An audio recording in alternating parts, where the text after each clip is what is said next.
একবার আল্লাহ নবী সাল্লাল্লাহু আলাইহি ওয়াসাল্লাম এর কোন এক স্ত্রীর কাছে তিনজন ব্যক্তি আসলেন সাহাবায়ে কেরামের মধ্য থেকে।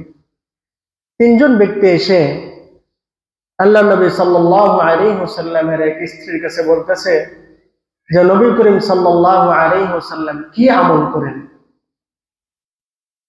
তো রাসূলের স্ত্রী যখন লোকদের কাছে নবী করিম সাল্লাল্লাহু আলাইহি ওয়াসাল্লামের ইবাদতের কথা বর্ণনা করলেন, তখন তিন ব্যক্তি তারা সংকল্প করেছে। তার মধ্যে প্রথম ব্যক্তি বলতেছে, আমি আজকে থেকে আর কখনো ঘুমাবো না, জাগ্রত থেকে সর্বদাই আল্লাহর ইবাদত করব। আরেক ব্যক্তি বলতেছে যে আমি আজকে থেকে আমার স্ত্রীদেরকে ছেড়ে দিব, তাদেরকে তালাক দিয়ে আল্লাহর ইবাদতে মশগুল হয়ে যাব। তৃতীয় আরেক ব্যক্তি বলতেছে, আমি আজকে থেকে লাগাতার রোজা রাখবো, কখনোই রোজা ভাঙবো না। এই কথাগুলো আল্লাহর নবী সাল্লাল্লাহু আলাইহি ওয়াসাল্লাম শুনে ঘর থেকে বাহির হয়ে আসলেন। এই যে কথাগুলি আমার কানে পৌঁছলো, এই কথাগুলি তো তোমরাই বলেছো। ইয়া রাসূলুল্লাহ, হ্যাঁ আমরাই বলেছি।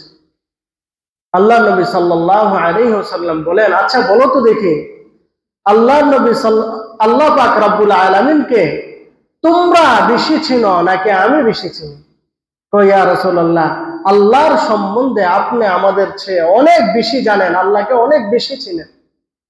তাহলে তো যে ব্যক্তি আল্লাহকে বেশি চিনে, আল্লাহর সম্বন্ধে বেশি জানে, সে তো আল্লাহকে সবচেয়ে বেশি ভালোবাসেন। তো আমি আল্লাহকে সবচেয়ে বেশি ভালোবাসি, আল্লাহকে সবচেয়ে বেশি ভয় করি, আমি আল্লাহকে ভয় করি। তো তোমরা বলতেছ যে তোমরা স্ত্রীদেরকে তালাক দিয়ে দিবা, কিন্তু আমি তো স্ত্রীদেরকে তালাক দেই নাই, আমার তো স্ত্রী আছে। আবার তোমরা বলতেছ আমি আল্লাহকে সবচেয়ে বেশি ভয় করি, তাহলে আমি তো রাত্রে জাগ্রত থেকে সারা রাত্রে ইবাদত করি না, কিছু কিছু মুহূর্তে আমি ঘুমাই। আর আমার ব্যাপারে সময় বিশাল লাগাতার যে আমি রোজা রাখি অথবা একদিন পর পর যে রোজা রাখি, সেই রোজা আমি আমার কোনো শক্তি রাখি না, বরং আল্লাহ পাক রব্বুল আলামিন আমার ক্ষুধা নিবারণ করেন, আল্লাহ পাক রব্বুল আলামিন আমার তৃষ্ণা দূর করে দেন। ذكرك للمشتاق خير شراب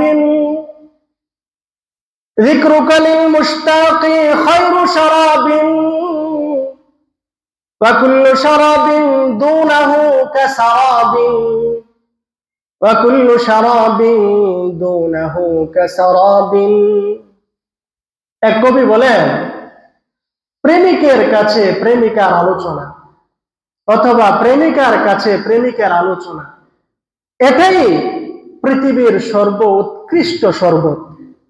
এছাড়া পৃথিবীর বুকে যত শরবত আছে, সব শরবত তার কাছে মরীচিকার নেই। একজন আরেকজনকে ভালোবাসে, স্বামী স্ত্রীকে ভালোবাসে, স্বামী স্ত্রীকে মহাব্বত করে। যে যাকে ভালোবাসে তার আলোচনা যখন তার সামনে করা হয়, তখন দুনিয়ার সব কিছু সে ভুলে যায়। কখন তার তৃষ্ণা লেগেছে, কখন তার ক্ষুধা লেগেছে, কখন সে খানা খাবে, কখন সে পানি পান করবে, সবকিছু ভুলে যায়। রাসূল বলেন, আমি আমার রবের আলোচনা করি, আমার রবের প্রশংসা জ্ঞাপন করি, ওই রবের প্রশংসায় আমার সব ক্ষুধা দূর করে দেন, আমার সব তৃষ্ণা মিটিয়ে দেন। তাহলে তোমরা আমার সাথে তুলনা দিলে তো হবে না, তোমাদের এক অবস্থা, আমারই আরেক অবস্থা।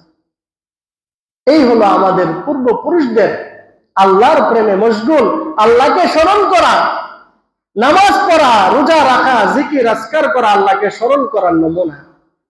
তাদের সাথে আমাদের ইবাদত গুলি যখন মিলায়, তখন দেখা যায় তাদের ইবাদত আর আমাদের ইবাদত, তাদের আল্লাহকে স্মরণ আর আমাদের আল্লাহকে স্মরণ, দুটার মাঝে আকাশ এবং পাতালের ব্যবধান।